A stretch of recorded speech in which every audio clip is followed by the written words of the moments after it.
have to respect the right of all of us to just be. Right. And be who we are. And we do that in the classroom when we teach so that everyone can learn. There isn't a right way, there isn't a wrong way, there isn't a good way, there isn't a bad way. The way that it is what it is. And it never is clean and neat and tidy and without some kind of conflict, because we don't all live all by ourselves.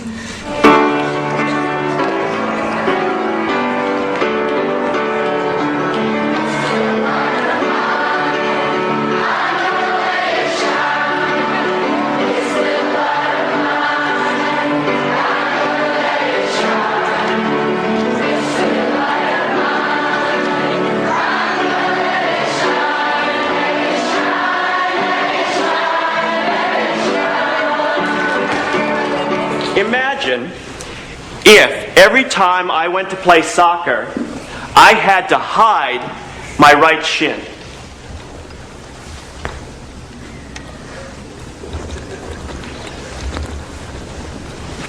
I might hide it like this. And then I'd try to play soccer.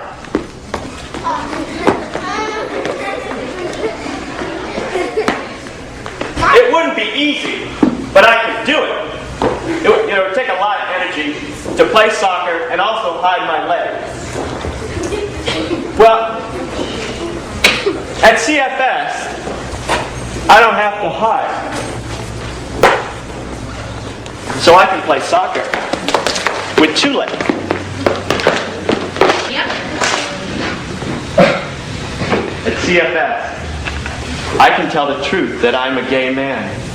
And that gives me so much more energy to be a better teacher, to be a better co-worker, and to be a better friend. I'll see you on the soccer pitch.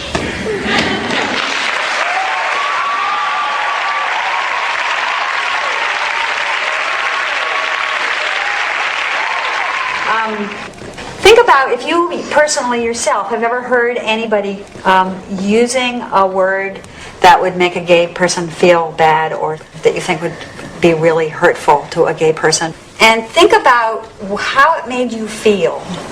Anna? My brother's friend, I don't think he knew what it meant, but he just said to my brother, "You're a faggot." Mm-hmm. And I didn't really know what it meant because I was young. Mm-hmm.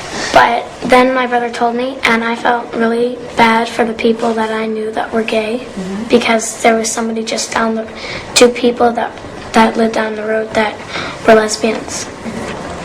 I've had a lot of experiences. Mm-hmm. At this school, a lot, like fag and faggot has been used. At this school? Yeah, mm-hmm. And mm-hmm. It's amazing how teachers, no offense, but it's amazing how teachers don't notice all the stuff that's going on, and even like, they don't necessarily use the word fag, but they say, "Oh, what are you, gay or something like that."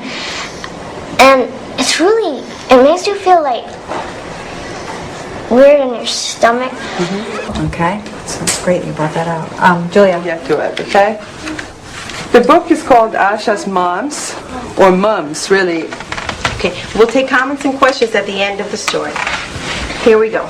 Asha's Moms. My class has been talking all week about the trip we're going to take to the Science Center. Some of the children, like Terrence and Elsie, have already been there. My teacher, Miss Samuels, gave us a form to take home. Our parents had to fill it out and sign it so that we would have permission to go on the trip. I gave it back to her the next day. Just before break, she asked to see me. She wanted to know which of the names on the form was my mom's. I said both. It can't be both.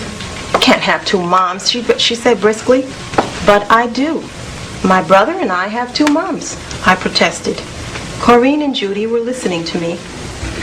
Take the form back home and have it properly filled out, said Miss Samuels. You can't go on the trip if it isn't. Now, if you were Asha, how do you think you would feel? Bad. Why is that, Jamila? Because they said you should have two moms. Because the teacher said you couldn't have two moms? Isaac? Well, our teacher probably was like, in like know and she wasn't like very open-minded or something.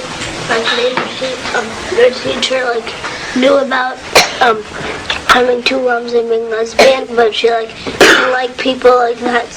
Can you describe a little bit more what you meant by open-minded? Well, like if you're not very open-minded, it's like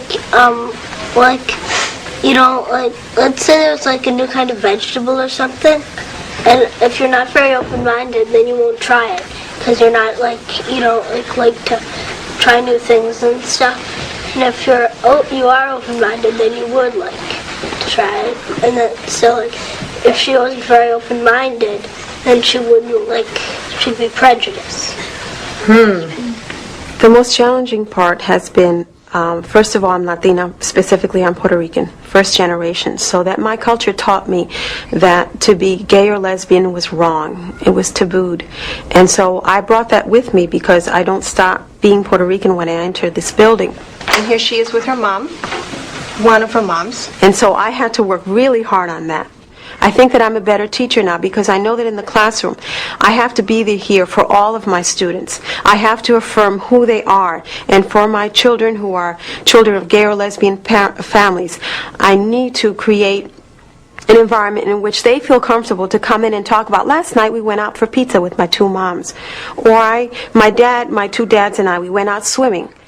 I need, because I know what it's like not to be affirmed in a classroom, because I was not as a child. You can't have two mommies, Judy insisted. Yes, she can, Rita said, turning around in her seat.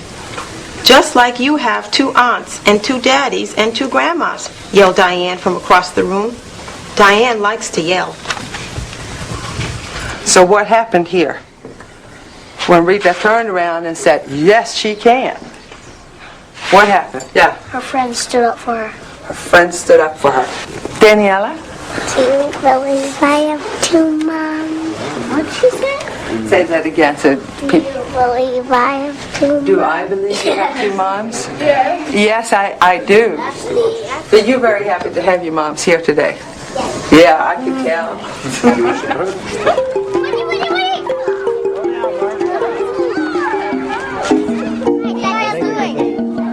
I think this looks like you, Margaret. I already said that. Yeah. Look at me. I don't think that it's appropriate that values only be taught at home. There are social values as well. There are community values. And when you allow a child on a playground to hurl an insult at another child, or to say your mom is queer, or to say those sorts of things without addressing the issues is, I think, unconscionable. What's the message the child gets? The child gets the message, my teachers would step in if it was wrong. My teachers would they know my teachers would do something. And what do you do with the child who declares later that they're gay or lesbian? They've sat through this whole educational experience where teachers have let this stuff go by to think, oh, I can't ever let that teacher know, because if that teacher knew, she or he would think less of me, because when Johnny Brewster said these things in 4th grade, it was okay. That's not okay, but I think we allow the other assumptions about gay and lesbian people to go all the time because we're uncomfortable with it. Kids know